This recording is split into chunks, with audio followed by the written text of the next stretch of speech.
Bona tarda, benvinguts a l'Ateneu. Avui és l'última sessió del cicle de reflexió sobre Barcelona, una mica intentant centrar el pensament davant de les eleccions municipals. Hem fet un cicle bastant teòric però lligat a la realitat de la ciutat. L'acabem avui amb la conferència del Josep Ramoneda sobre la ciutat al món, cultura, sobretot model marca. Jo l'introduiré mínimament perquè sí que voldria comentar un parell de coses, a veure si les reculls, Josep. La primera és que la ciutat en el món és indispensable, en el món global. Si no tens presència al món no ets res, no existeixes. És molt complicat per a una ciutat de les dimensions i l'ambició de Barcelona sobreviure si no està en el món. Afortunadament estem en el món des que es va fer realitat el desig de posar Barcelona en el mapa arran dels Jocs Olímpics. Barcelona va entrar en el mapa com a model de reforma urbanística. Això és una proposta intel·ligent, interessant. Hem evolucionat de la ciutat model a la ciutat marca. És veritat que el món també ha avançat en aquesta direcció. Una marca remet ja a operacions econòmiques, remet a compra i venda. No sé si hem perdut alguna cosa pel camí. La tercera proposta és la de la cultura. La cultura és el talent, és la creativitat local, és el millor de nosaltres mateixos. Per tant, no sé fins a quin punt Barcelona és un exemple de niu cultural, malgrat que nosaltres participem d'aquesta creativitat cada dia com a espectadors o fins i tot com a creadors. Richard Florida, un dels teòrics de la ciutat, deia que en el món, ja ho va dir fa uns anys, però encara ho explica, que en el món hi ha una classe de gent privilegiada, self-made, és a dir, aquesta gent que es construeix ella mateixa a partir del talent, que és la creative class, la classe creativa, i que aquesta classe tria el lloc en el món on vol viure, té aquest privilegi. I per què tria una ciutat o una altra? No trien països, trien ciutats. Per què? Per la qualitat de vida, per una banda, lògicament, i per la qualitat d'oportunitats. Jo no sé fins a quin punt Barcelona està responent a aquest repte i té aquesta capacitat de seduir talent, de seduir privilegi, de seduir tot això. I com posem això en relació amb la ciutat real dels veïns quotidians que no estan en aquesta alçada? És a dir, quan la ciutat es projecta al món, tota la ciutat en surt beneficiada. Ara està una mica de moda oposar nou barris al conjunt de la ciutat o a l'ambició de la ciutat. No fem aquesta oposició, però és veritat que sense estar en el món tampoc tindríem barris de qualitat. És a dir, tenim moltes coses a parlar. M'excusareu que jo hauré de marxar cap a 7:45, vosaltres no ho feu. Quedeu-vos fins al final, hi haurà col·loqui i a més segur que n'aprendrem molt. Pep Ramoneda, que és un honor tenir-lo a l'Ateneu, és, com sabeu, filòsof, expressa la seva opinió i el seu pensament singular, original, profund, exigent, a través de llibres, a través de conferències, a través de columnes periodístiques. Va ser, com a exemple concret de reflexió urbana, el creador i, per tant, el definidor del model i el primer director durant anys del CCCB, que és un dels models intel·ligents i d'èxit que tenim a la ciutat de Barcelona. A veure què ens expliques, Pep. Vinga, jo baixo i sec al davant. Gràcies. Bona tarda. Espero que la Patrícia entri per donar-li les gràcies. O no entra?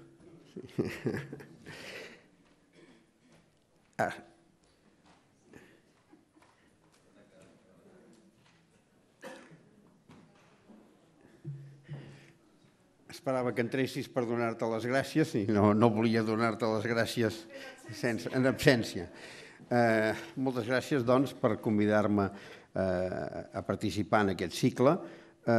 Efectivament, el plantejament que la Patrícia ha fet d'aquesta seqüència model marca cultura em va molt bé, perquè jo el que voldria fer o sobre el que voldria donar o posar algunes quantes idees sobre la taula és sobre això precisament, que en aquest moment em sembla que Barcelona toca el moment de la cultura. No vull dir que en altres moments no hagi tocat, però sí que un cop acreditada com a model, un cop acreditada com a marca. A mi això de la marca, la veritat és que em tendeix a posar-me una mica nerviós perquè reduir a la idea de marca, que en el fons és una idea profundament comercial, una realitat tan potent com és el d'una ciutat com Barcelona, m'angonieja una miqueta. Però, com anirem veient al llarg de la meva reflexió, és cert que avui estem bastant determinats per tres fenòmens: la mercantilització, la mediatització i l'individualisme, els que és difícil escapar. Mireu, jo començaré amb un exemple. Jo quan em van proposar, em van demanar un projecte per al Centre de Cultura Contemporània de Barcelona, em vaig fer una reflexió que em sembla que encara segueix vigent. Jo sempre he pensat que si tu et planteges un projecte cultural per a una ciutat o per a un país o per el que sigui, la primera cosa que has de pensar és en què ets millor que qualsevol altre. És a dir, en què tu pots aportar igual o més coses que ningú. A vegades aquesta reflexió espanta, perquè pensar allò en què ets millor, per exemple, doncs a vegades és posar-te molt en qüestió tu mateix. I amb això tinc una experiència, que mira, ara que m'ha vingut l'explico, perquè no deixa de ser interessant, que és que una vegada em van demanar a Galícia què em semblava que s'havia de fer amb aquesta mena de ciutat de la cultura estètica i de dimensions absolutament desmesurada i boja que va fer el president Fraga en el seu moment i que després van intentar continuar els seus successors i no sabien ben bé com fer-ho. Però jo, per donar-los un concepte, els vaig dir: escolta, amb què sabeu més que ningú? Jo faria un gran centre cultural sobre les immigracions i els moviments urbans, els moviments de persones, perdó. És a dir, Galícia, que té el Camí de Santiago i que ha enviat milions de persones a l'estranger, què és més gallec que la idea de moviment de persones, la idea de migracions? Es van espantar. Es van espantar perquè era massa fort per la seva pròpia història com a país. I en canvi, jo els deia que era la seva força i la seva potència. Per això dic que aquesta reflexió a vegades és una mica complicada. Però jo em vaig fer aquesta reflexió al plantejar-me el Centre de Cultura Contemporània i vaig veure que Barcelona tenia dues potencialitats per sobre de qualsevol altra. Una, tots la sabem i no entraré en ella, que és en el camp, per dir-ho en el sentit més ampli, la funció bio. En el camp de tot el que té a veure amb biologia, medicina, en tot el sentit més ampli, és una potència mundial inqüestionable. I només cal veure qui ocupen els càrrecs més importants en aquest terreny en el món. Hi ha un nombre important de catalans i de gent que ha passat per aquí. A més, el propi desenvolupament, aquest no era el cas, és evident que si em demanaven a mi un centre cultural no era perquè fes un centre dedicat a la medicina. L'altre quin era? Doncs en aquell moment la capacitat de viure, crear i inventar una ciutat. No és només una qüestió d'arquitectura i d'urbanisme. Probablement perquè sent sempre una ciutat amb consciència de capital però sense estat, Barcelona té una cultura cívica molt forta, una relació molt forta del seu ciutadà amb la ciutat. I això ha generat savoir-faire. Ja s'ha generat un savoir-faire de característiques molt diferents. Ha generat savoir-faire tècnic, urbanístic, ha generat savoir-faire creatiu, ha generat savoir-faire convivencial, moltíssimes d'aquestes coses. I quan la gent et diu que és que a mi m'agrada Barcelona, i per què t'agrada? Perquè hi ha un savoir-vivre. Això ve d'aquest vincle particular de la ciutadania amb la ciutat. Aquesta mena d'apropiació que la ciutat. Jo recordo que em va sorprendre el cap de setmana que vam inaugurar el CCCB, però en fi, no és novetat perquè passa a totes les inauguracions. Milers de ciutadans, 20.000 ciutadans van venir a conèixer-lo, a apropiar-se, com tenien, òbviament, tot el dret a fer. Doncs em sembla que les dues coses en les que en els temps recents Barcelona ha estat especialment forta, ha estat medicina i capacitat, en aquest sentit molt ampli, de crear, pensar, fer, viure, renovar una ciutat. Es pot demostrar, hi ha quantitat de ciutats del món que reivindiquen el model Barcelona com a model del seu desenvolupament, sense anar tan lluny, Lyon, i a l'altre cantó Tànger. Tànger està ara remodelant el port a partir del model Barcelona. A vegades és per bé i a vegades és per mal, perquè aquí se n'han fet de disbarats i, per tant, alguns dels que copien, quan un copia té tendència a multiplicar els disbarats, per comptes de millorar el que ja s'ha fet. Però és evident que aquesta dimensió ha estat una dimensió decisiva amb la creació de la imatge del model de Barcelona. Però ara us deia, a mi em sembla que arriba el moment de fer un pas més enllà. I a més em sembla que és un moment estratègicament important, que és el pas a la Barcelona cultural. Perquè jo crec que el triangle, fins i tot mirant-ho des d'un temps en què tot acaba per un moment o l'altre valorant-se per la seva dimensió i rendibilitat econòmica, a mi em sembla que el triangle ciutat, cultura, medicina d'alguna manera és imbatible. És un triangle molt poderós. Però no voldria quedar-me'n aquí, que no és el motiu.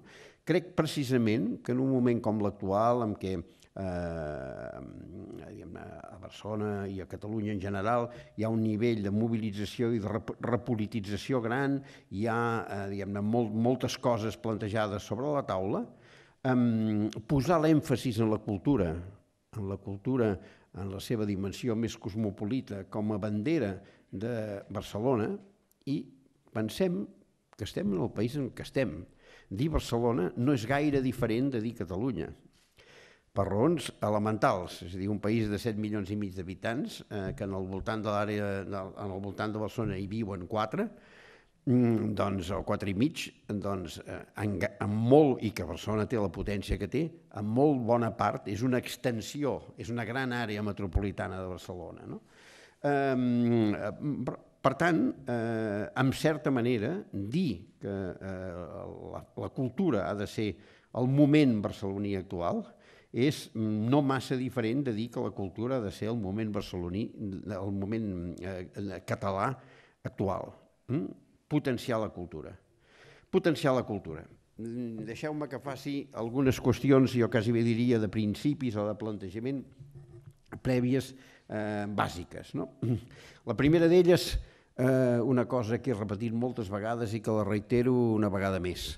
Hem d'aconseguir que la cultura sigui un bé de primera necessitat. Que s'entengui que la cultura és un bé de primera necessitat.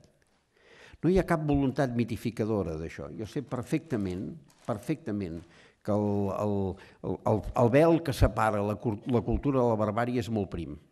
I en nom de la cultura s'han fet les majors atrocitats. Vull dir, no hi ha una voluntat de mitificació de la cultura, no hi ha una voluntat de creure que en la cultura està la salvació. No, en absolut. Tots sabem que a Auschwitz hi havia uns quartets que tocaven Beethoven. Per tant, no ens fem fantasies. En nom de la cultura s'han comès grans atrocitats, també. Però és evident que la cultura és un capital, et dona unes capacitats que permeten que la vida de les persones sigui més plena, més activa i més intensa. I per tant, descreix com a conseqüència la vida de les col·lectivitats. Per tant, primera qüestió, és molt difícil, però seria molt bo aconseguir ficar en la mentalitat de les nostres societats que la cultura és un bé de primera necessitat i potser no ens trobaríem com amb una cosa bastant lamentable que ens trobem en aquest moment, que és el número d'estudiants d'humanitats en aquest país. És un 6% dels estudiants d'aquest país estudien humanitats, un 6%. A Alemanya és el 14%. una diferència realment substancial. I amb això, precisament, si vaig a parar amb aquesta petita referència a l'educació, és per una cosa molt senzilla. Evidentment, tot el que tingui a veure amb la cultura, ja sé que és una obvietat, però a vegades les obvietats s'han de recordar, tot el que tingui a veure amb la cultura ha de passar prioritàriament per l'ensenyament. És a dir, una societat sense un ensenyament potent difícilment serà una societat culta, primer. Segon, i en els temps que corren, bona part de la batalla de la cultura es juga en l'espai mediàtic. Per tant, els mitjans de comunicació tenen una responsabilitat molt gran en aquest tema i no sempre la compleixen. Em referiré més extensament després en aquestes coses. Per tant, aquesta és una primera reflexió d'entrada. La segona reflexió important que volia fer, lligada amb la cultura és un concepte molt ampli, ara em baixo una mica a un espai, per dir-ho així, més concret, és a dir, sempre la cultura passa allò que deia Sant Agustí del temps, no? Diu, sí, sé perfectament el que és el temps, però quan m'ho pregunten no sé què contestar. Amb la cultura passa una mica d'una altra manera. Sí que sabem què és la cultura, però ens ho podem agafar de tantes maneres que a vegades no sabem ben bé del que estem parlant.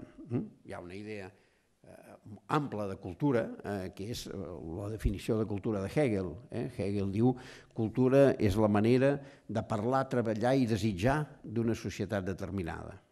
Seria l'origen de la idea, per dir-ho així, romàntica de cultura.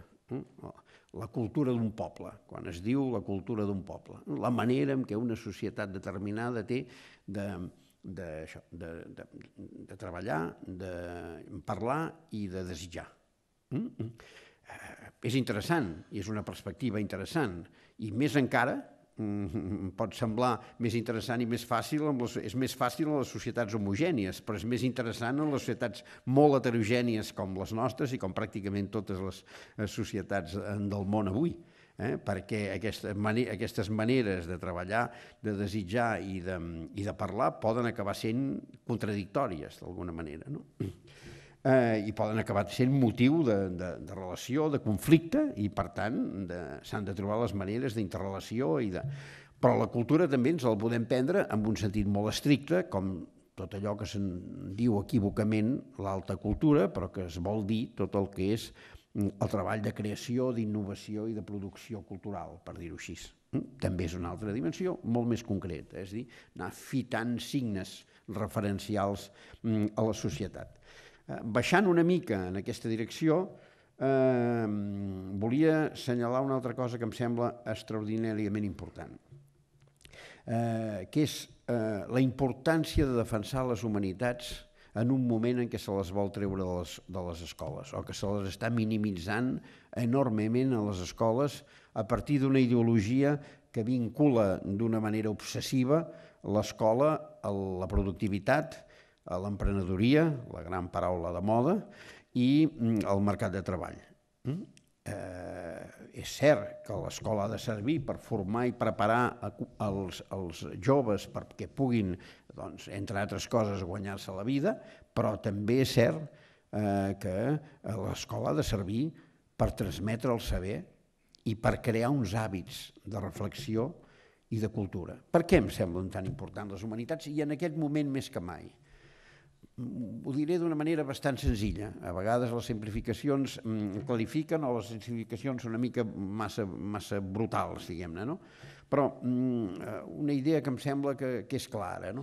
En un moment de tan gran acceleració com l'actual, en què els marcs referencials canvien constantment, tenir un discurs que pren distància és una perspectiva extraordinària per comprendre millor les coses que passen. Sortir i retirar-se un punt de la voràgine.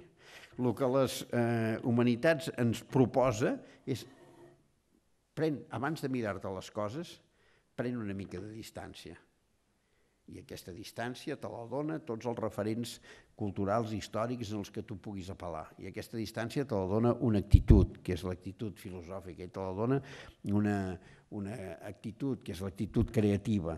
Aquests punts referencials són cada vegada més importants. I no és estrany que en alguns àmbits de l'economia, fins i tot de la més sofisticada, en el moment actual, en alguns països vagin a buscar molta gent procedent del món de les humanitats. Em sembla que aquesta és una qüestió important i interessant a tenir en compte. Hem de defensar la necessitat, la utilitat de les humanitats. Ho explicaré amb un altre exemple. El millor elogi que havia rebut algunes vegades quan dirigia el CCCB, per mi, era quan una persona, al sortir d'una activitat, d'una exposició, del que fos, se m'acostava i em deia, m'havia passat algunes vegades, se m'acostava i em deia, miri, veu, aquest tema, avui m'han ajudat a veure'l d'una altra manera. Jo sempre l'havia vist com, i en canvi avui he vist que es podia mirar des d'una altra perspectiva i que tenia altres cares. Veure les altres cares de les coses és molt important, si no et vols enquilossar amb viure instal·lat en les idees rebudes. Kundera deia que ell pensava que molt més important que el que havia dit grans pensadors com Marx o com altres, per ell era el diccionari de les idees rebudes de Flaubert. Aquesta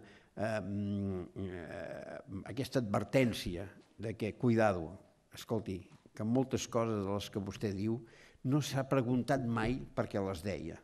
Moltes coses de les que vostè diu mai les ha posat en qüestió. I tendim, i en una part és inevitable perquè hem de viure d'alguna manera marcats, tendim massa a acomodar-nos en les idees rebudes. Les humanitats haurien de servir per no acomodar-nos en les idees rebudes. Em sembla que és una expressió important. Hi ha una paraula de la llengua catalana que jo no he sabut trobar en cap altre idioma, no vull dir que no existeixi, en cap altre idioma, vull dir els idiomes que jo puc manejar, però vull dir els idiomes més usuals per nosaltres, anglès, francès, italià, etc., que és la paraula enraonar. Jo no he trobat un equivalent. És a dir, una paraula enraonar vol dir raonar compartidament. I que no és exactament, és dialogar, no és dialogar. Té una mica de dialogar, però és més intensa que dialogar, té un plus que dialogar. Jo crec que aquesta paraula ens l'hem de prendre molt en sèrio perquè és realment una de les bases fonamentals de la cultura. La tercera qüestió, Marc, que volia referir-me, és amb la sempre complicada relació amb les noves tecnologies. Aquí hi ha un debat permanent. És a dir, comencem pel principi, les noves tecnologies són un progrés extraordinari, estan aquí, no pretenguem posar portes al camp, cap voluntat reactiva contra aquestes coses. Ara bé, els progressos tecnològics són molt importants, però els progressos tecnològics no són, per definició, garantia de res, com abans dèiem la cultura. L'energia nuclear pot servir per il·luminar tot el planeta o pot servir per destruir-lo. Per tant, no són neutres els d'això. Depèn de com els utilitzem i dels que fem amb ells. Amb les noves tecnologies passen coses semblants. No hem de caure amb la melanconia, aquesta tendència que ha dit, abans, quan jo era petit, que tota la canalla llegia llibres de contes i ara, en canvi, estan tot el dia enganxats a internet, no sé què. Però tampoc hem de caure en el papenatisme. Hi ha d'haver la relació de distància suficient amb els nous mèdies tecnològics. Utilitzar-los, però saber per què els utilitzem. Saber per què els utilitzem i saber què volem i, sobretot, d'alguna manera intentar governar-los. Hi ha una cosa que em preocupa dels nous mèdies tecnològics, que és una espècie d'histerització de la vida. Jo m'he hagut d'acabar de posar en disciplines. Per exemple, la disciplina de que quan Vaig de recorregut d'un puesto a un altre, sigui amb el que sigui, amb metro, amb bus, amb taxi, m'imposo la disciplina de no tocar el telèfon.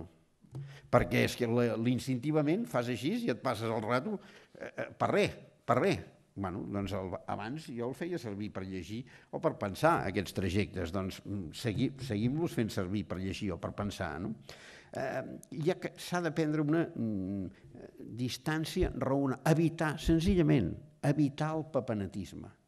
I evitar el papenatisme és la millor manera de no treure conclusions simples en cap direcció. És que des que utilitzen les noves tecnologies les criatures no llegeixen. Bueno, cuidado, llegeixen d'una altra manera, sí. I potser llegeixen menys altres coses, però no siguem tan taxatius i si de cas haurem de trobar maneres de que llegir i noves tecnologies pugui ser compatible, perquè si no acabarem perdent alguna cosa pel camí, no? I així successivament. Escriuen pitjor. Bueno, escriuen diferent i és evident que si t'acostumes a escriure tuits de 140 caràcters això alguna cosa canvia, no? Com també és evident una cosa tan senzilla i que va passar totalment desapercebuda, que el llenguatge periodístic escrit va canviar en el moment en què es van introduir unes normes d'ajustament dels textos en un espai determinat, que a més era més segur, més curt del que eren 30, perquè això va venir lligat a una reducció dels textos. Què passava? Una cosa molt senzilla. Què feies quan t'havies passat 6 línies? Doncs fonamentalment treies adverbis. Sí, estaves canviant el llenguatge. Treies adverbis que a vegades són llargs i et feien saltar una cua i ja guanyaves una línia i que a més dius, mira, no matisaré tant, tampoc passa res. Això són efectes i conseqüències que existeixen i que es tenen i que s'han de tenir presents, no? Per tant, una relació crítica, senzillament, el que vull dir és una relació crítica i no de papeneteria amb les noves tecnologies, pensant en que tot l'horitzó és aquest i que no hi ha res més. No, partim d'una idea. L'home és un ser analògic i un ser analògic normalment, o almenys fins que hagi fet una certa metamorfosi, viurà conflictivament amb una textura digital. I per tant, siguem conscients d'aquesta realitat. Què vull dir això? Que afortunadament els homes hi ha un moment que segueixen volent-se tocar, que viuren a l'espai virtual només, encara, almenys en les generacions actuals, encara no és possible. Això és un punt de salvació de les ciutats. Però també hi ha una altra cosa a favor de les ciutats. Les xarxes han acostumat més a treballar junts, a fer coses junts amb altres. I les ciutats denses, que són les bones, es caracteritzen perquè tens més oportunitats de fer coses amb els altres i de crear i de relacionar-te amb els altres. Ara, insisteixo, no perdem mai el sentit crític amb les tecnologies i aquí poso 2 qüestions que em sembla molt important tenir-les en compte. Primera, hi ha dubtes, hi ha un llibre extraordinari de Janos Lanier. Janos Lanier a mi és un dels que més m'interessen en la reflexió sobre les tecnologies, és una persona, com ell diu, escolti, a mi no tinguin cap dubte, jo estic totalment a favor d'això, m'he fet multimilionari gràcies a això, és un dels inventors de Silicon Valley, però és una persona amb mentalitat crítica. I ell diu 2 coses, en 2 llibres diferents. Una, primera, cuidado, jo soc músic i jo els hi sé dir les grans novetats musicals que hi ha hagut a totes les dècades del segle XX. Però em perdo quan arribo a la dècada dels 90 i a la primera del segle XXI. Cuidado. Serà, diu ell, que la gran biblioteca universal el que fa és recuperació i memòria i frena la creativitat? És una qüestió interessant. Segona qüestió interessant. El mateix Janos Lanier es pregunta qui controlarà el futur? I Janos Lanier diu, som conscients tots els que estem aquí que cada dia, cada un de nosaltres envia quantitats impressionants d'informació a la xarxa que no els hi paga ningú i que serveixen perquè un grup molt reduït de companyies del món, privades i públiques, s'enriqueixin fabulosament per un cantó i ens controlin com no ens han controlat mai per un altre? Som conscients d'això? Gratuïtament, cada vegada que punxem alguna cosa, que expliquem una història, hi ha un lloc on ens estan recollint datos sobre la nostra salut física, sobre la nostra salut mental, sobre... L'altre dia, una persona que treballa amb un Big Data diu, podem saber només per les tonalitats del telèfon, per les trucades de telèfon, si una persona que té una malaltia maníaco-depressiva està en un moment de crisi aguda o no. I així el que vulgueu. Tot això són informacions gratuïtes sobre la base de les quals molt poca gent fa molts diners i adquireix una gran capacitat de control. Una altra qüestió, i ara torno a aterrisso aquí, ja entrant a reflexions més de cap on hauríem d'anar en el meu entendre. Abandonem el discurs tant de l'autoflagel·lació com de sentir-nos qualsevol tipus de culpabilitat.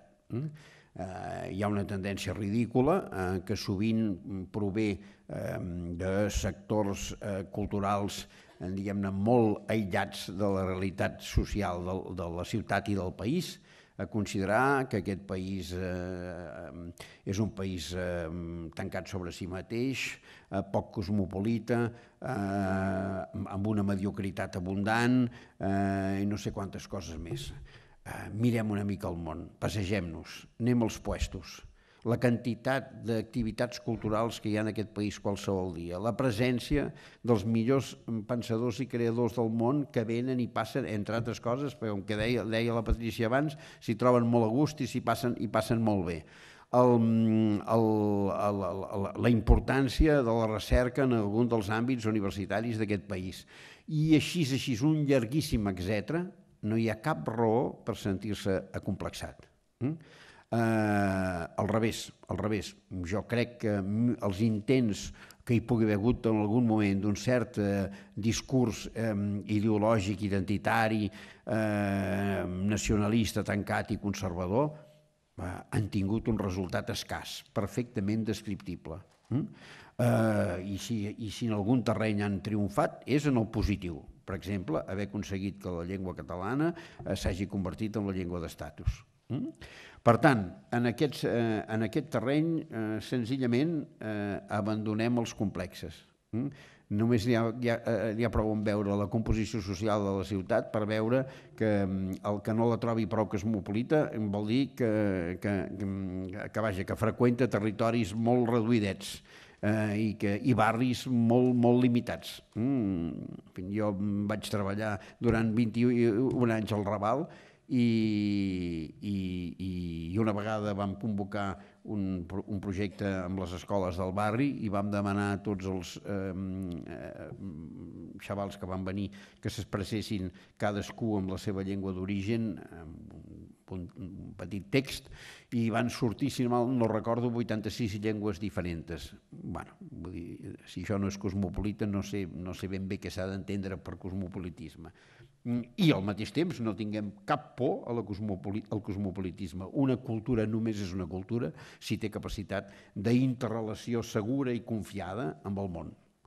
És cert aquella imatge coneguda de Kundera que les cultures petites de tamany tenen una certa tendència a allargar la fotografia perquè hi càpiga el màxim de gent possible, perquè mira, sí que en tenim d'escriptors i que això fa, la imatge de Kundera, que a vegades es tallin els caps dels que més sobresurten, dels més bons. És cert, aquest perill sempre existeix i no hi ha país que no estigui exclòs d'un cert perill de provincianisme, però en tot cas, al meu entendre, fora complexes, passió per la cultura, i quan hi ha passió per la cultura, el risc de provincianisme es perden i se'n van sols. I aquesta em sembla que és una de les qüestions principals, recuperar el sentit de la cultura. És a dir, està molt bé i entenc perfectament que ens insisteixi sovint amb la necessitat, amb el paper de la cultura pel desenvolupament econòmic, amb les indústries culturals, amb totes aquestes coses. Està molt bé i és molt bo tenir un sector econòmic impotent i que generi llocs de treball i tot això em sembla fantàstic. Està molt bé que hi hagi una indústria cultural, perquè si hi ha una indústria cultural vol dir que hi ha una cultura que la genera, etc. Ara, el que no estaria bé és creure que l'objectiu és aquest. Ha de ser la conseqüència, si realment és un país que tingui aquesta cosa que demana la cultura, que és una certa pulsió profunda, unes certes ganes, un cert desig de conèixer, de saber, que es transmet, que té un motor fonamental, i això em sembla que és una qüestió que no s'ha d'oblidar mai, que és la curiositat. Això ho deia Michel Foucault. Quina és la porta del coneixement? La curiositat. Si no tenim curiositat, mai farem coneixement i mai farem relació. I la cultura, finalment, és coneixement i relació. I del coneixement i de la relació surt la creativitat. És la famosa idea d'experiència de Montaigne. Què són els assajos de Montaigne? L'expressió de la relació entre jo i les coses i les altres persones. Per tant, aquest element, i per això insistia al començament amb la idea de la cultura com a bé de primera necessitat, és un element fonamental. Hem de ser conscients del context, i el context abans ja l'he començat apuntant i ara potser m'hi estengui una mica més. Patrícia, m'hauràs de dir com vaig de temps perquè tinc 20 minuts, molt bé. Doncs i ara m'hi estenc una miqueta més. Abans començava a apuntar els temes de la mercantilització, la mediatització i l'individualisme. Aquest és un context en els que vivim, en els que ens movem, i hem de ser conscients que és en aquest context que s'articulen aquestes coses. La mercantilització, aquesta idea de que no vivim en una societat, diguem-ne, no tenim una societat que viu en un marc de mercat, sinó que la pròpia societat és un mercat. Aquesta idea perversa de que la mercantilització, per dir-ho així, es fica en el mateix cap de les persones. La contaminació mercantilista dels cervells, aquesta seria la idea, que fa que ens acceptem i ens assumim a nosaltres mateixos com a simples agents d'un mercat. És el que alguna vegada n'havia dit el ciutadà Nif, competidor, contribuent i consumidor, les 3 Ts. Esclar, si ens fiquem en el mercat, en el cap aquesta idea, si nosaltres mateixos ens sentim, per dir-ho així, mercat, és evident que la idea que la cultura, el cost que la cultura pot prendre és com a mínim preocupant. I efectivament els resultats en termes econòmics constants i sonants es convertiran en determinants. La segona qüestió és la mediatització. Els mèdia és evident que juguen un paper extraordinari en la nostra societat. Hem vist una evolució molt gran dels mèdia. Aquesta evolució ha condicionat la política i condiciona la cultura, òbviament. Només amb una generació, amb una vida com la meva, doncs jo he vist passar l'hegemonia de la premsa escrita, el paper creixent i en algun moment hegemònic de la ràdio, cap a la televisió i ara cap a les noves tecnologies de la informació. Tot això, evidentment, suposa uns canvis extraordinàriament importants. No és el mateix una cultura en la que l'eix referencial és el diari que una cultura en la que l'eix referencial és la televisió. Això és evident.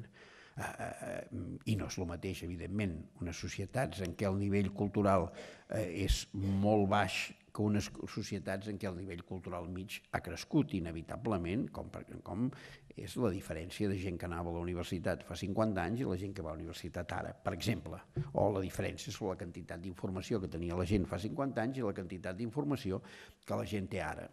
Hi ha molts factors diferents, no? La societat cultural de la premsa escrita era la societat del compromís intel·lectual a la sartiana. Hi havia uns pensadors excepcionals perquè no n'hi havia masses, perquè el nivell mig no era alt i per tant en generava pocs, que tenien una autoritat i un pes molt gran. Recordeu aquella anècdota famosa en l'enterrament de Sartre, una senyora americana, una turista, veu 200.000 persones al carrer a Montparnasse i diu, què passa? I s'acosta i té la sort o la mala sort d'anar a caure amb un periodista de Liberació. I s'acosta i li diu, què passa? I la periodista de Liberació sent que la senyora del costat li diu, Madame, c'est le peuple de Sartre.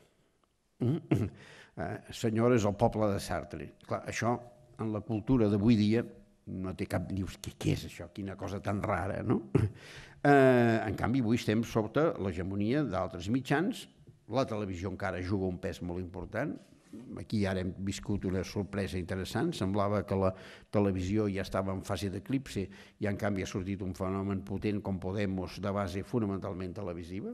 És, des del punt de vista mediàtic, una sorpresa, i estem entrant a l'època dels mitjans de les tecnologies en xarxa, d'internet i de les xarxes socials. Clar, aquí hi ha algunes coses que hem de tenir en compte i que són importants. Els nous mèdies massius, i especialment la televisió, jo crec que introdueixen un factor molt complicat, que és el que en podríem dir la desjerarquització i la banalització de la cultura. És a dir, és molt bo que hi hagi coses de molts nivells i de moltes coses diferents a la cultura. El que no és bo és que la jerarquització no sigui clara. És a dir, no pot ser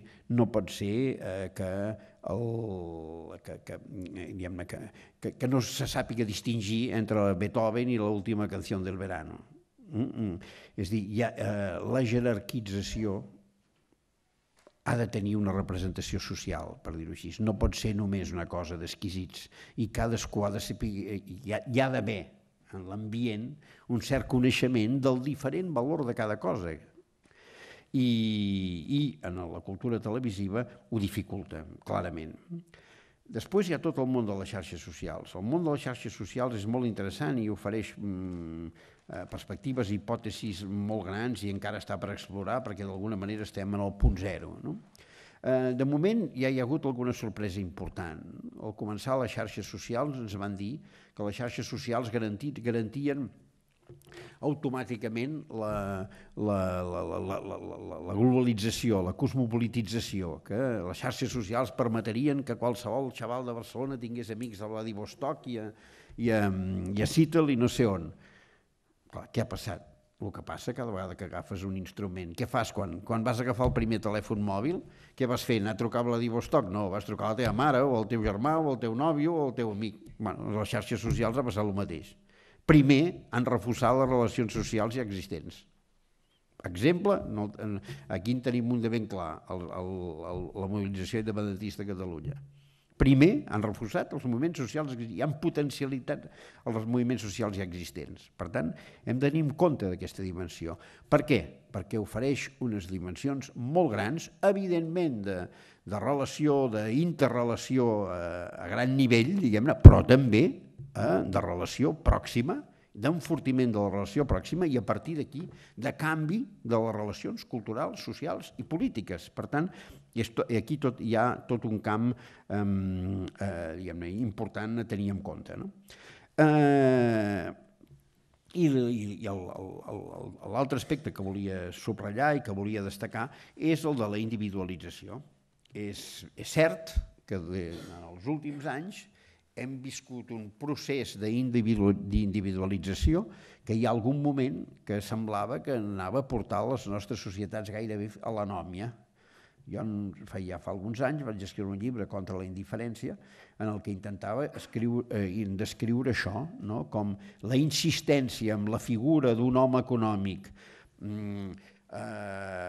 autònom amb un únic objectiu, que millorar la seva posició a la vida en termes estrictament econòmics, amb lluita a mort contra tots, doncs acabava desangrant la societat com a tal. Aquesta cultura de la indiferència, que semblava que feia evolucionar i que en part encara està fent evolucionar els nostres països cap a una mena d'autoritarisme postdemocràtic, ha tingut ara una frenada, jo diria, amb una certa repolitització fruit de totes les coses que han emergit amb aquesta crisi, que no era una crisi qualsevol, sinó que era una crisi profunda, una crisi de veritat, una crisi rara, que són les autèntiques, com deia Burkhardt, no? I això ha fet emergir una sèrie de coses que ha provocat, en certa manera, la ruptura de la indiferència i la reaparició i la reconstrucció d'espais comuns d'interrelació. I aquí voldria anar cap a algunes de les conclusions, o de les conclusions, si és que es pot dir així, algunes de les qüestions que m'agradaria assenyalar en la perspectiva d'una Barcelona culturalment, per dir-ho així, més forta. I en aquest sentit, a mi em sembla que un dels objectius principals per la que la cultura hauria de ser un instrument molt important és reforçar les vies d'interrelació en tot l'ampli espai de la societat cultural i social tan diferenciada catalana. Què vull dir amb això? Que la cultura hauria de servir per establir interrelacions fortes entre grups que ara es miren amb recel. Que ens hauríem de començar a aprendre que molts que nosaltres veiem o llegim, hauríem de canviar la mirada. Tendim a mirar els altres amb clau identitària. Ens acostem amb uns magrebins que arriben aquí o amb uns filipins o amb uns andalusos que mantenen la seva empenya de la 15+1 per fer la Setmana Santa, la professora Setmana Santa laica a l'Hospitalet o no sé quantes coses, pensant en clau d'identitat tancada i no en què la primera identitat de totes és com nosaltres, la identitat que ens anem generant per sobreviure dia a dia. I si som capaços de detectar aquest punt comú és quan és possible començar a establir relacions culturals de veritat. És a dir, relacions culturals en les que hi hagi, per dir-ho així, inseminació mútua, aportació de coneixement i de reconeixement mutu. I això com es tradueix en possibles, per dir-ho així, accions o relacions? Home, la primera d'elles és una certa tendència a mirar més de conjunt el país. I en aquest cas, Barcelona i la seva àrea metropolitana. Si hi ha una certa capacitat de pensar culturalment Barcelona i la seva àrea metropolitana, una de les primeres coses que seria normal que passés és no multiplicar les coses que ja es tenen en algun lloc determinat. Per exemple, suposem que estem d'acord en que Barcelona necessitaria un gran espai musical de música pop, de música supermoderna, tipus el Zènit de París o una cosa d'aquestes. Bé, doncs, si l'Hospitalet crea un districte, poso aquest exemple perquè hi he intervingut, si l'Hospitalet crea un districte de les arts i en aquest districte i de la cultura, i en aquest districte de les arts i de la cultura, una societat com l'Hospitalet que té un teixit cultural musical molt fort, i això es fa allà, no pretenguem que també s'hagi de fer a Barcelona. Entre altres coses perquè d'allà a casa meva hi ha la mateixa distància de casa meva aquí. per exemple, però perquè sobretot això és el que genera fluxes, de relació. Us posaré un exemple aprofitant la circumstància perquè m'hi acabo de trobar i em sembla que és un exemple interessant. Jo avui he arribat de París. Ahir vaig ser convocat per primera vegada amb un comitè d'experts en el que m'han invitat i que em fa molta il·lusió perquè crec que és un projecte molt interessant. Els francesos les tenen, aquestes coses. A França se'ls ha acudit que una manera de facilitar una major interrelació del Gran París, el Gran París és tot la Île-de-France, que en diuen, tot l'entorn de les anomenades banlieues de París. És extendre el metro a tot el Gran París. I tenen un projecte per crear en els pròxims anys 74 estacions de metro a el que se n'anomena la segona corona de la banlieue, perquè la primera ja en té. I en aquesta segona corona pretenen que cada una de les estacions i l'entorn de l'estació sigui un espai, segons cada un dels llocs i les característiques dels llocs, cívic, cultural, social, que faci trama, que relacioni. Primer perquè la gent es belluga, després perquè la gent s'hi trobi. Això són petites formes que són les que van construint aquest tipus d'interrelació del que jo parlava. Per què? Perquè em sembla que una societat o una ciutat és potent culturalment quan aquesta ciutat s'hi reconeix en aquesta realitat cultural. I perquè la ciutat es reconeixi en aquesta realitat cultural, hem de ser capaços de fer una cosa que en Francesc Serés, l'escriptor, reclama molt i que és difícil de concretar i de quadrar, però que a mi em sembla que és molt important, que és com els que ens dediquem a aquestes coses, de les humanitats, de la filosofia, de les ciències socials, som capaços de que el nostre discurs sigui capaç de quedar-se no només en les generalitats i podríem dir en els debats de l'anomenada alta cultura, sinó dir coses concretes i reals en els problemes més contundents de la realitat de cada dia. Això és extraordinàriament complicat, però com a actitud és una actitud bàsica perquè en un espai determinat es pugui desenvolupar una vida cultural potent. Una vida cultural potent, per mi, vol dir intensa, que mobilitzi moltes persones, que generi interrogants, preguntes i interrelacions fetes des d'una perspectiva, com deia abans, de reconeixement i no de singularització, que és molt diferent. Reconèixer vol dir que jo et reconec a tu i et dono tu el dret a reconèixer-me a mi. Singularitzar vol dir, mira, allà n'hi ha uns, aquí n'hi ha uns altres. Jo, en aquest sentit, sempre he dit que jo estava en contra del multiculturalisme, perquè el multiculturalisme fractura, el multiculturalisme divideix. En última instància, el multiculturalisme són els Balcans, cadascú tancat en el seu nicho identitari amb dret a matar el veí. Estic a favor de la diferència cultural, però en contra del multiculturalisme si entenem la diferència cultural com identitats tancades. Hem de ser capaços de superar les identitats tancades. I amb això ja estic pràcticament acabant, no he volgut entrar en qüestions molt més conjunturals de polítiques culturals i d'aquestes coses perquè són més complicades.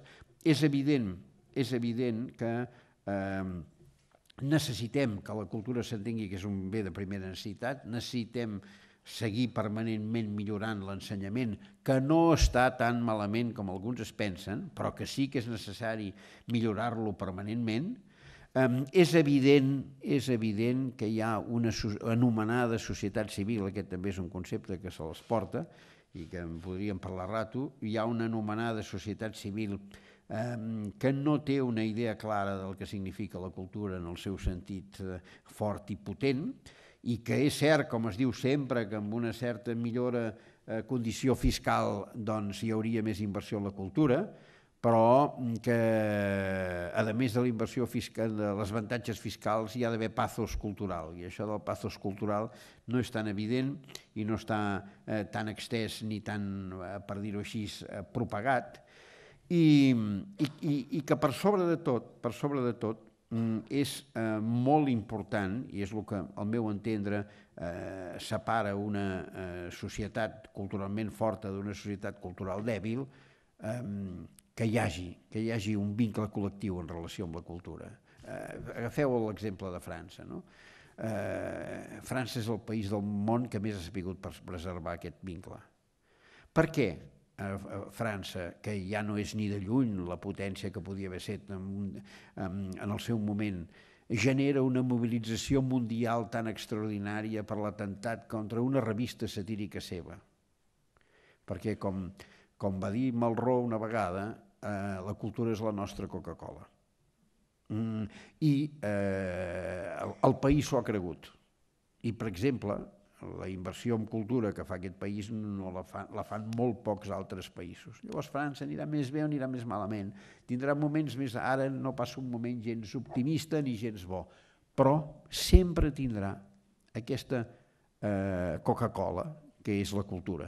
I això què fa? Que en el moment en què passa una cosa així, tot el món se sent obligat a retre-li pleitesia, cosa que un atemptat similar en un altre país no hauria tingut probablement el mateix tipus de reacció, l'hauria tingut reacció, però no aquest tipus de reacció que va generar França.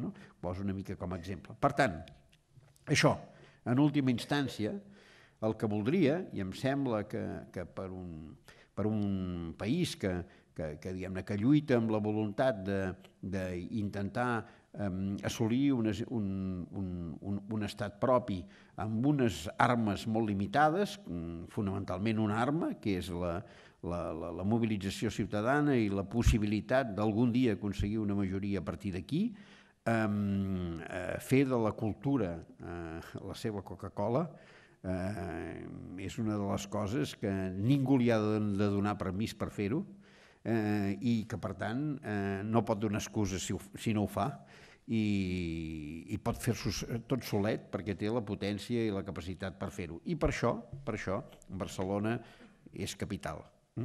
I aquí ho deixo. Gràcies.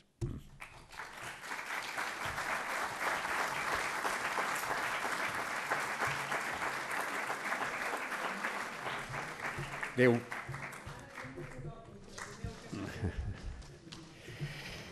Bueno, tot el que vulgueu, a la vostra disposició. Hola, bona nit. Bona nit. En primer lloc, moltes gràcies per les seves paraules, sempre tan brillants i crec que, a més, molt entenedores. La pregunta és molt simple.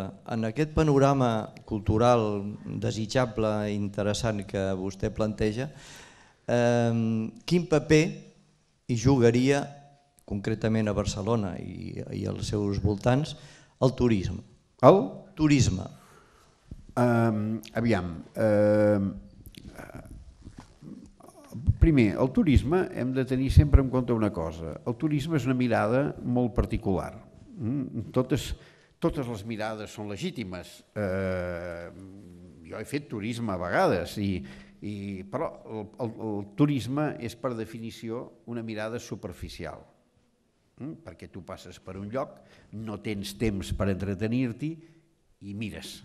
I a més generalment acabes mirant coses que ja sabies que veuries abans d'anar-hi, amb la qual poques vegades descobreixes res gaire nou.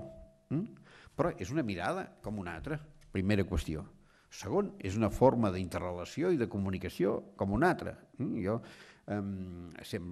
recordo que en els anys de la dictadura, quan tenia amics estrangers que es negaven a venir a Espanya a fer de turisme per la dictadura, i jo, però per favor, al contrari, vingueu, el que necessitem és que vingueu, perquè vingueu i introduïu els vostres costums i normalitzeu les coses, ens fa molt més bé que vingueu que no pas que no vingueu. Per tant, sempre és un fenomen de relació important. Des d'un punt de vista cultural, pot ser una font d'ingressos, que sempre és d'agrair, i no gaire més, perquè el turisme, insisteixo, és una mirada molt recurrent. I la prova la tenim aquí. L'espai que el turisme, per bé i per mal, és a dir, per mal per als que viuen en aquesta zona i per bé per als que no hi vivim, la petja del turisme està hiperconcentrada. El turisme amb prou feines crea la Diagonal i en tot cas es queda molt en tota aquesta part d'aquí baix, no? Per tant, el turisme descobreix poc i el turisme, des d'aquest punt de vista creatiu, aporta poc. Ara, aporta presència, aporta reconeixement, aporta que la gent sàpiga que existim i és evident que París és la ciutat, França en general i París en particular, la ciutat amb més turisme del món i com dèiem abans, això probablement és resultat també de que la seva... perquè el turisme tria com fites de la seva visita, diguem, coses que tenen en general clau cultural.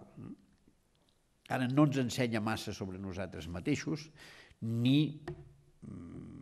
i més aviat tendeix a divulgar tòpics sobre nosaltres mateixos. Però bueno, jo crec que no fa mal si està raonablement gestionat.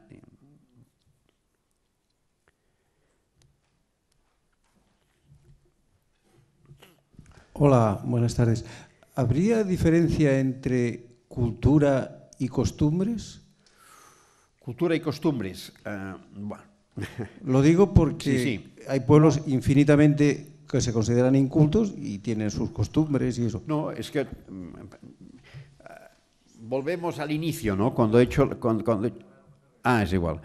Tornem a la definició de Hegel que he fet al començament, no? És evident que els costums són un element cultural.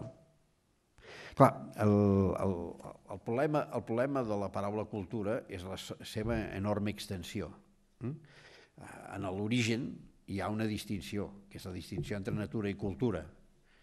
És una distinció, en certa manera, falsa, perquè la cultura també és natura, en el sentit que nosaltres som natura i els que generem cultura, que som nosaltres, generem cultura perquè tenim unes terminals químiques per aquí dalt que belluguen i fan coses.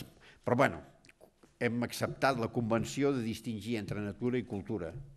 I aquesta convenció ens serveix per entendre una cosa que és molt important, que és que la natura per si sola, és a dir, sense la capacitat de l'home d'actuar sobre ella, evoluciona molt més lentament i que l'evolució i el progrés s'accelera quan nosaltres intervenim de veritat. Per tant, si tu vols fer progressar el món... Per tant, tot allò que no és estrictament natura, produït pels éssers humans, és cultura. Hi ha aquest llibre, no sé si coneixeu, si no el recomano, que és molt interessant, que és aquest llibre que es diu Sapiens, d'un prohistoriador israelí que es diu Yuval Noah Harari, que diu, escolti, miri, la diferència entre els humans i els altres animals no és el llenguatge, que també en tenen els altres animals, més o menys rudimentari, però el tenen. No és les emocions, que també les tenen. No és les relacions de poder, que a la seva manera també les tenen. La diferència de veritat és que som l'únic animal capaç d'inventar ficcions i creure'ns-les. I en el fons la cultura és inventar ficcions i creure-se-les. Ficcions de moltes naturaleses i de moltes menes. I per tant, els costums són ficcions que hem inventat i ens les hem cregut.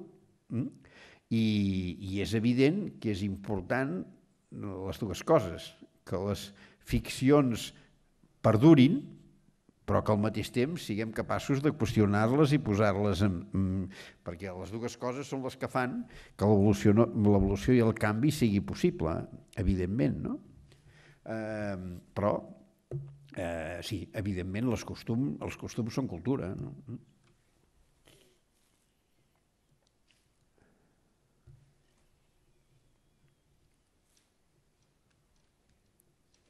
Hi ha alguna cosa més o us he avassallat massa?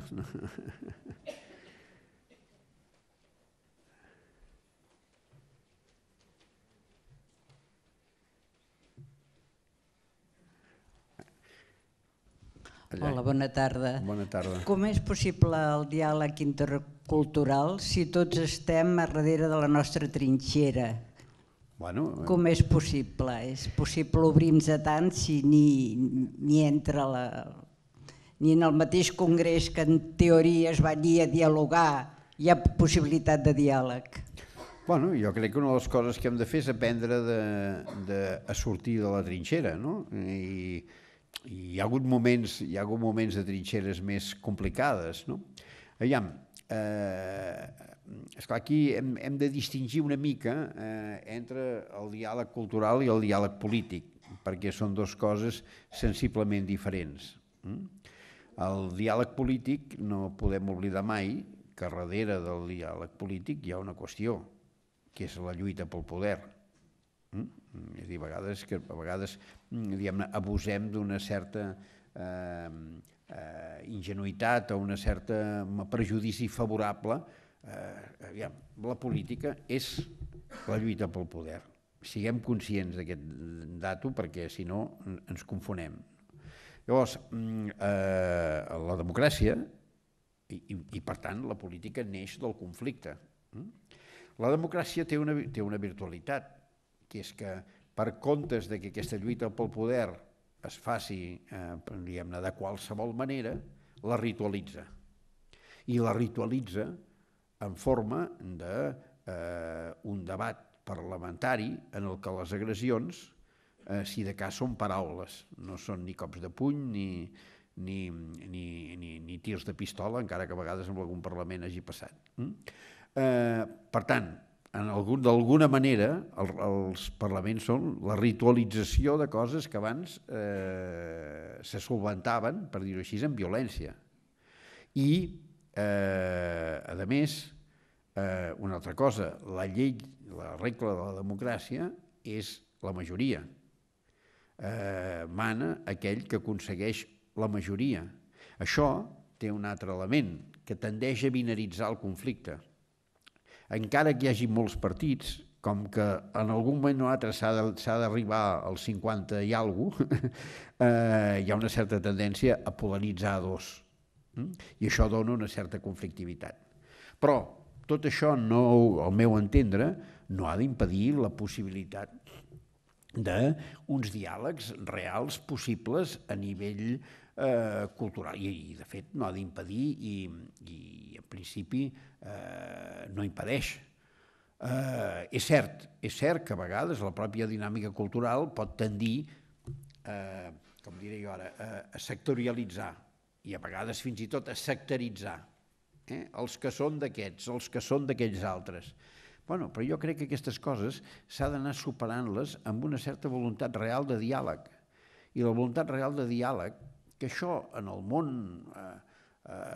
hi ha espais en el món acadèmic i en altres mons d'aquests els que és possible, és la voluntat de diàleg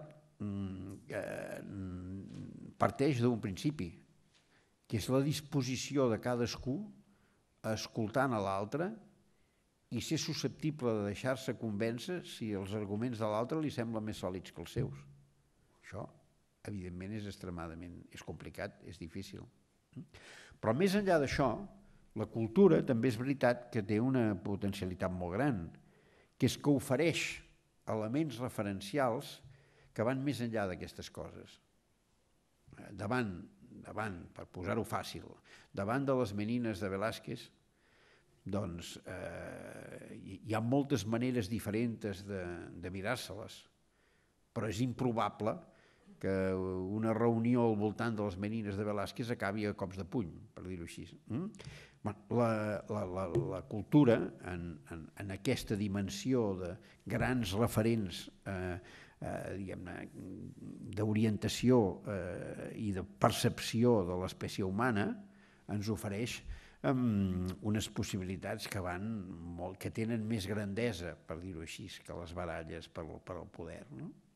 Però és veritat que una de les coses d'una societat cultural forta és que hauria de, com diria jo, hauria de tenir com a conseqüència un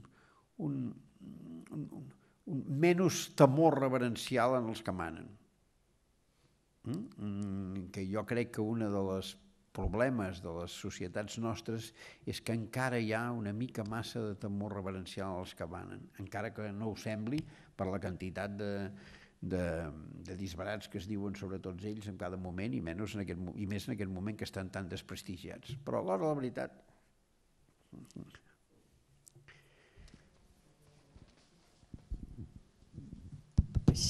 Puc seguir parlant? Sí, digues. Perdó, a veure, no em refereixo tant a la política, perquè té el seu clientelisme d'alguna forma i està condicionada per això. De la mateixa manera que els diaris tenen una determinada línia editorial que té els seus lectors, que també és un clientelisme. Me refereixo que la cultura com a llengua, la cultura com a religió. Per exemple, el Josep Fontana, quan va escriure aquest llibre de Catalunya, una identitat, una història de Catalunya, diu, el traduirà aquest llibre, i va contestar, no vull traduir-lo perquè l'hauria d'escriure d'una altra manera perquè m'entenguessin els de fora d'aquí.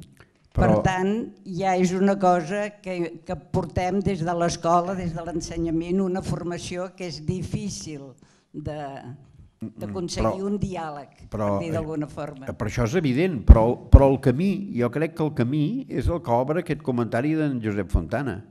És a dir, en Josep Fontana, si el volgués traduir, l'escriuria d'una manera que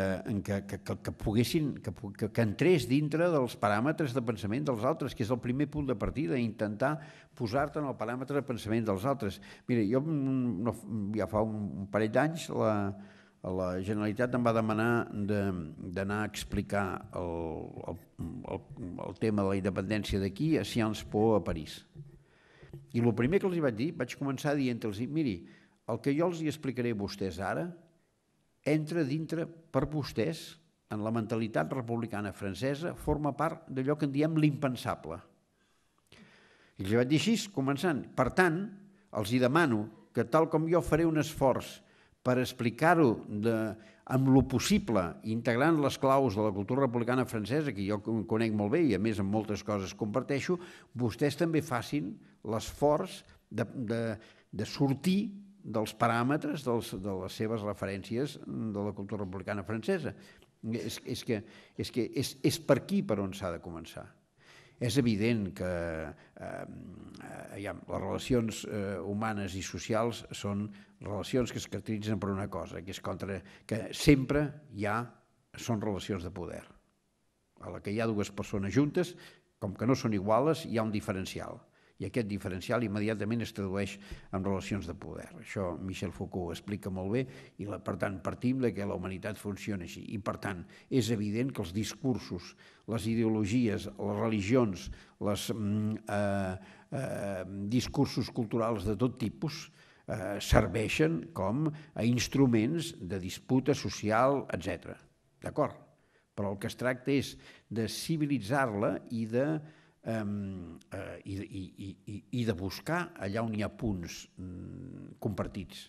Perquè de la mateixa manera, si ens anem al revés, si ens anem al mínim denominador comú, el mínim denominador comú també és molt important, i els sentiments bàsics de l'espècie estan presents a pràcticament totes les societats. Per tant, la base comuna existeix. Després la disfressem, la muntem, la construïm com vulguis, no? Però quan es diu, i jo crec que el progrés jurídic existeix, poc o molt, però existeix. I abans l'esclavitud no estava prohibida, si l'esclavitud era legal, ara està prohibida. La pena de mort cada vegada està prohibida més per etc. El progrés moral és molt discutible que existeixi. Realment, els catalans d'avui són més morals que els habitants de Roma o de la Grècia clàssica. Serien subtilitats una mica estranyes. Seria difícil de dir. Per què? En què ens basem per considerar?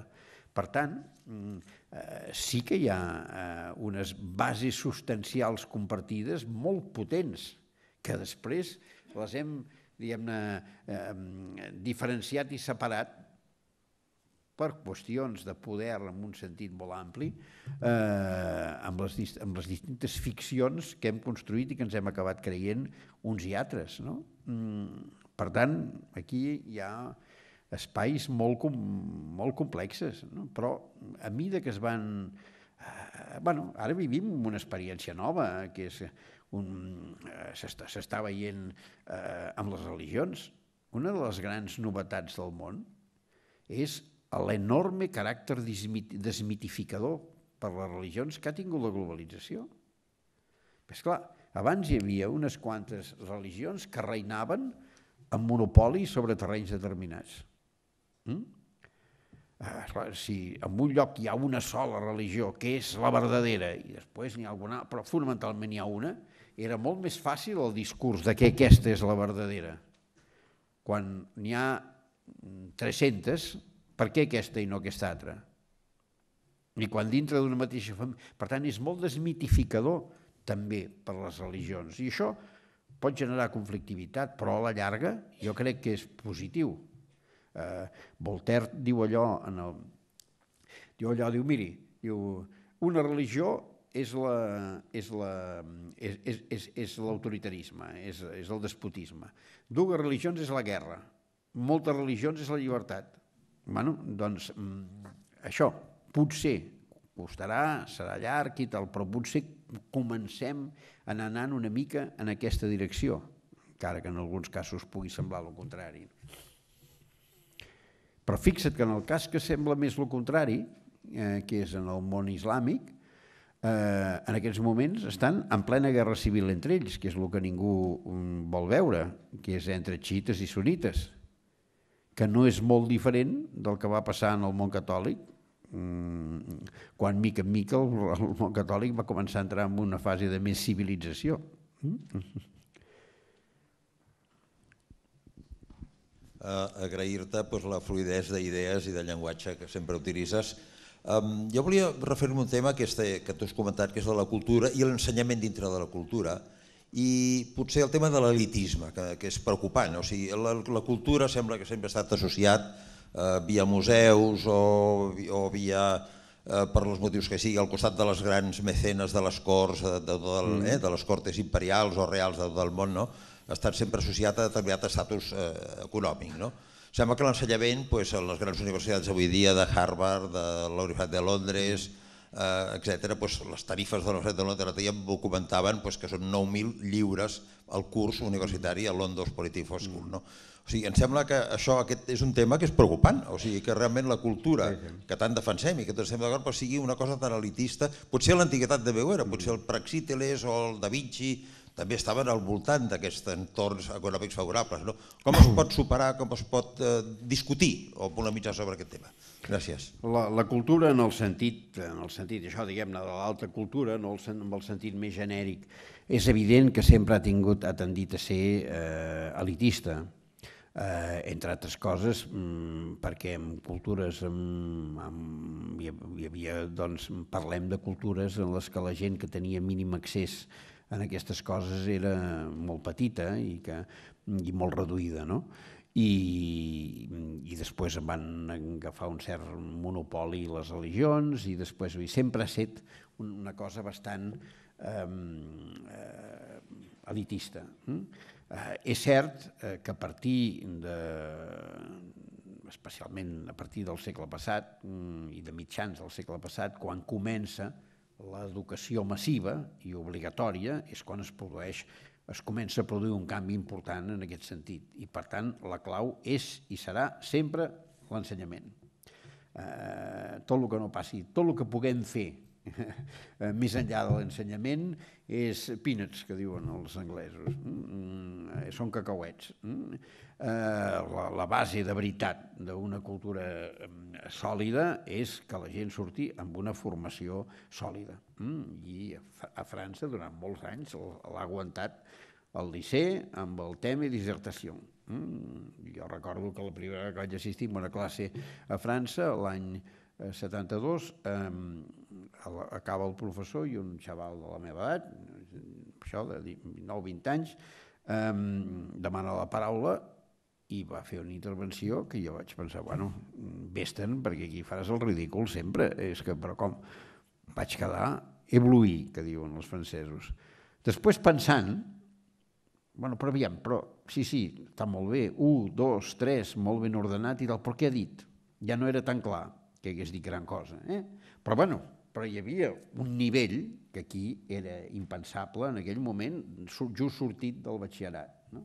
Per tant, el nivell educatiu és i serà clau, i allà on funcioni, funciona, i on no funciona.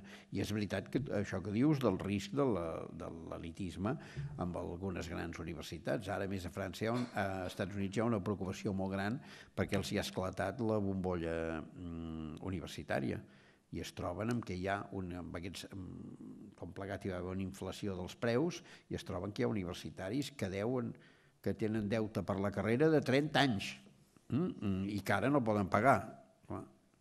Per tant, i a més és una mica contradictori amb algunes coses, no? Fins i tot en els Estats Units, en aquestes grans universitats, el 70% de la recerca científica està finançada públicament, no amb diner privat, amb diner públic, fonamentalment de l'exèrcit, s'ha de dir tot. No sé si t'he contestat poc o molt. I una cosa volia dir, però a més de l'ensenyament, el segon tema central en aquests moments són els mèdia de comunicació de masses. És evident, per la seva influència, pel seu pes, ¿no? Yo quería tocar también un poco el tema de la enseñanza. Y quería hacer el paralelismo entre, así como cuando se popularizó la alimentación, en un paso segundo la medicina nos ha hecho entrar en gimnasios y nutrición especializada y todo esto, cuando hemos entrado en la educación masiva, hay gente que sale de la universidad sin haber leído más libros que los de texto. Entonces, ¿qué papel o quién tiene que hacer el papel del médico en lo físico para que toda esta gente... Y eso tiene que ver con el punto que decía al principio de convertir la cultura en un bien de primera necesidad. Sí. No sé quién sería el que tendría que hacer el papel de reconvertir esta educación masiva en que todos consiguiéramos un poco lo que el señor decía de la élite de antes. Sí. Que la hemos perdido totalmente. Això abans eren els mestres, és a dir, abans existia la figura aquesta del mestre, que és aquella persona que t'havia influït d'una manera decisiva i et havia fet agafar interès per una cosa, i haurien de ser els mestres. Jo als Escolapis d'Olot, jo vaig ser el batxillerat dels Escolapis d'Olot i jo escric perquè vaig tenir la sort de tenir de professora de literatura a la Carme Guasch, la mare del Toni Soler,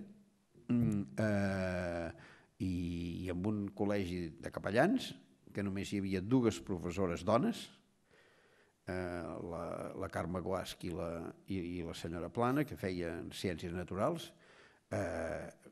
Aquestes 2 professores eren les millors de llarg, però a més va ser ella la que em va fer agafar la passió per l'escriptura i per la cultura. Això és això. El que tu demanes és això. I això, en bona part, ho haurien de fer els mestres, però també ho hauríem de fer tots aquells que tenim una certa incidència en aquests camps, i en molts sentits i en molts llocs diversos. Però sí, és evident, és que aquesta transmissió directa és molt important. I això és el que costarà molt que la xarxa supleixi. La passió es transmet mirant els ulls. transmetre passió, no sé, però potser és perquè sóc vell, potser els de les pròximes generacions siguin capaços de transmetre passió sense mirar-se. A mi jo ni la transmetro ni me la transmeten. A mi em va tranquil·litzar al començament de tot això, vaig pensar, mira, veus, encara no està tot.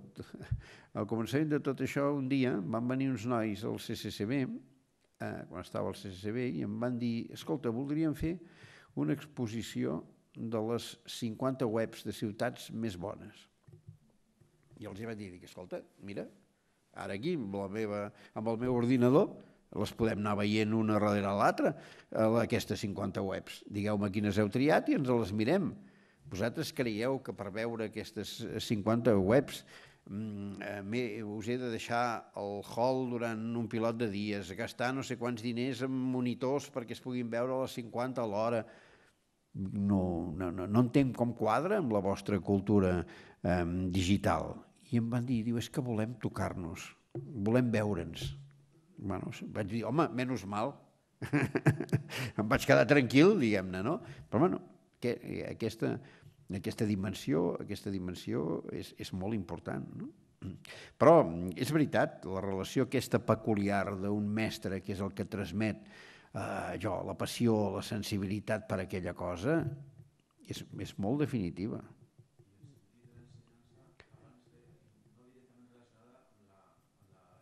Evidentment, i per això hi ha d'haver una ensenyança que no... Esclar, a mi m'abruma molt aquest discurs ara que tot passa pel discurs de l'emprenedor. A mi em sembla molt bé, que hi hagi emprenedors, a mi em sembla molt bé que hi hagi gent que tingui capacitat de no sé què i tal, però aviam, siguem seriosos. És a dir, són aquests gadgets ideològics que potser amb algunes coses fan bé, però fan extraordinàriament mal. Perquè, per exemple, jo sé de diverses persones, bastantes, que amb el discurs de l'emprenedor han capitalitzat l'atur i s'han quedat sense atur i amb un pilot de deutes. Vull dir que s'ha de ser extremadament prudent amb aquest. I ara sembla que tot... I amb això els americans ho tenen molt més clar. Els americans diuen emprenedor, family and friends. Qui és l'emprenedor? Aquell que té una família que li paga i uns amics que el col·loquen. Doncs, esclar, diguem més les coses pel seu nom, diguem-ne, no?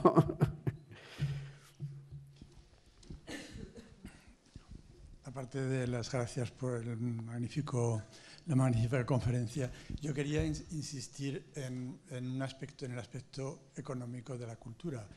Es decir, ha habido ciudades como Medellín que han invertido una cantidad tan inmensa del presupuesto en cultura que no me atrevo a decir lo que yo he oído porque igual me abucheaban. Yo he oído que el alcalde de Medellín dedicó durante un par de años el 50% del presupuesto de Medellín en cultura. Cuando se visita la ciudad se ven cosas muy interesantes y muy llamativas que son precisamente esos centros culturales al final de estaciones de comunicación física, de los barrios los marginales arriba. Esto todo cuesta muchísimo dinero. Yo lo quería formular también con otra imagen. Cuando hace 20-25 años en España se intentó fundar y se fundó de hecho la Orquesta de Música Contemporánea en Granada, el 80% de los músicos, el 75-80% de los músicos eran extranjeros, porque en el gran país, España, el gran productor de solistas no produce suficientes niños para fundar orquestas de un nivel de alta calidad. Y es precisamente porque esto cuesta mucho dinero.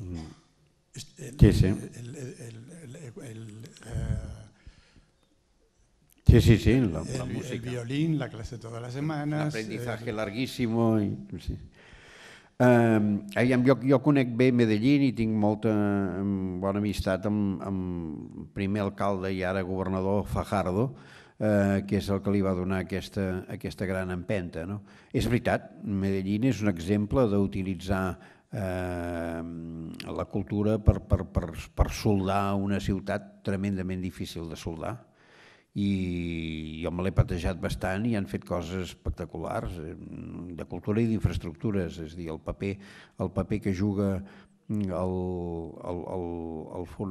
funicular que puja cap a la tercera comuna i que ha estat brutal perquè ha esbotzat una zona que era una zona de violència extraordinària, molt complicada, i ha fet que molta gent anés allà, perquè a més a partir d'allà vas a parar dalt amb unes zones de bosc maques, etc. I després l'estratègia de col·locar en els barris més complicats biblioteques, espais, etc. ha funcionat extraordinàriament bé. No crec que fos ni de lluny el 50% del pressupost, però sí que hi ha dedicat molts diners. Jo una vegada en el despatx del Fajardo li vaig apuntar a la paret, a la pissarra, tenia una pissarra i un moment que ell el van trucar, es va posar a parlar per telèfon, li vaig posar a la pissarra: la cultura és un bé de primera necessitat. I al cap d'un temps, un amic, de poc temps, al cap de 3 setmanes, el Fajardo, un amic em va enviar un pòster de l'Ajuntament de Medellín que es deia "La cultura és un bé de primera necessitat", firmat per l'alcalde Fajardo, o sigui que va tenir èxit.